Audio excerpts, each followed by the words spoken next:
The discussion about final assessment question. Bandingkan jahiliyah pada masa sebelum Nabi Muhammad diutus menjadi Rasul dengan jahiliyah pada masa modern ini.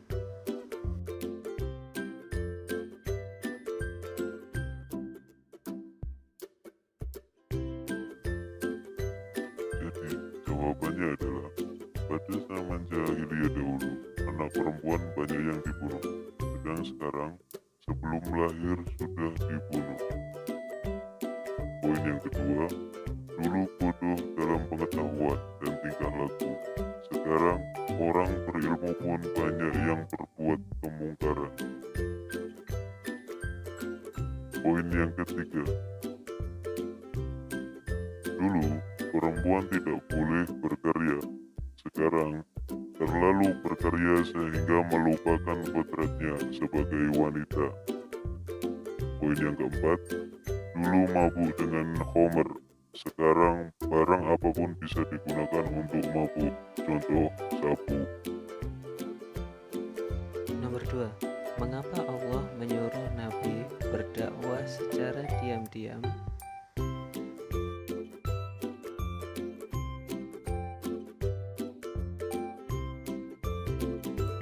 Jawaban nomor 2. Salah satu karakteristik dakwah adalah berhadapan dengan sistem yang siap memerangi dan siap melumat habis. Dahulu para nabi dan rasul datang dengan membawa risalah, namun kebanyakan dakwah itu didustai. Bahkan para nabi dikejar-kejar dan tidak sedikit yang dibunuh oleh kaum sendiri.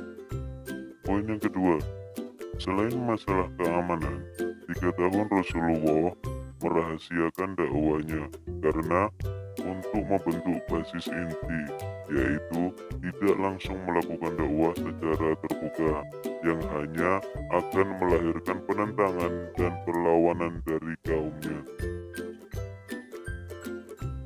Poin yang ketiga, dakwah membutuhkan strategi yang jitu untuk tidak terlalu tergesa-gesa membuka diri, sedangkan kekuatan dasarnya belum terbentuk.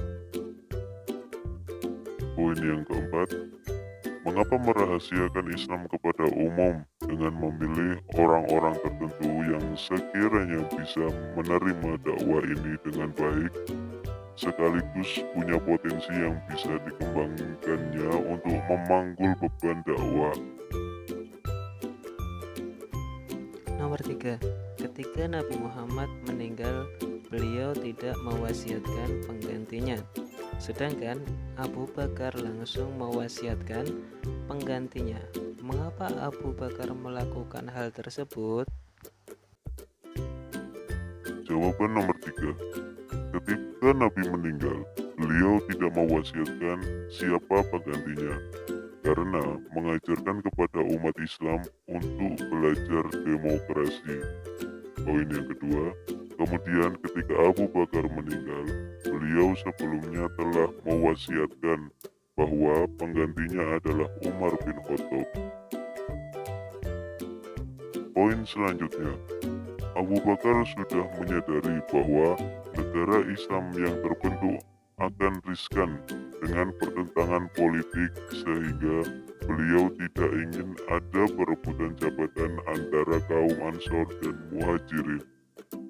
Poin yang keempat, karena itulah beliau membuat wasiat agar Umar bin Khattab yang menjadi khalifah karena beliau telah kenal betul dengan kepribadian Umar, lebih mementingkan kepentingan umat dibandingkan kepentingan pribadi.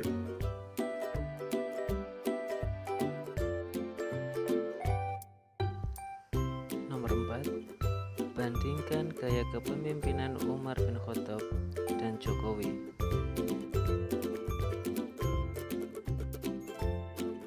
Jawaban nomor 4.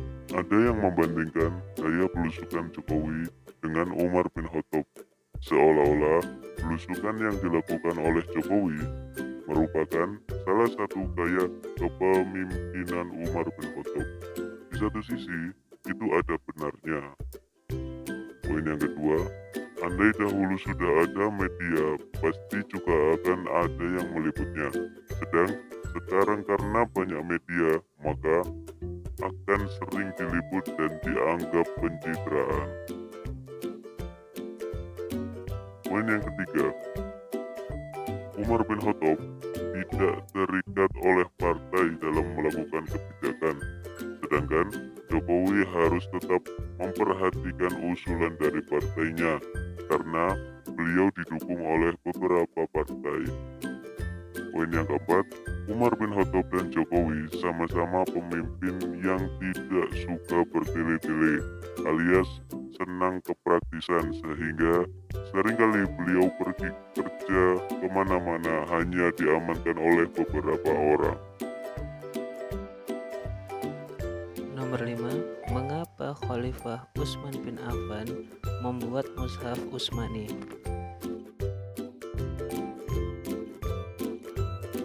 Jawaban nomor 5. Al-Quran dan Khalifah Utsman bin Affan bagaikan sebuah rangkaian mutiara yang tak terpisahkan. Utsman radhiyallahu anhu hidup dengan kecintaannya terhadap Al-Quran. Hari-harinya diisi oleh bacaan Al-Quran yang dikeluarkan dari mulutnya. Sampai syahidnya pun dalam keadaan ditemani oleh Al-Quran.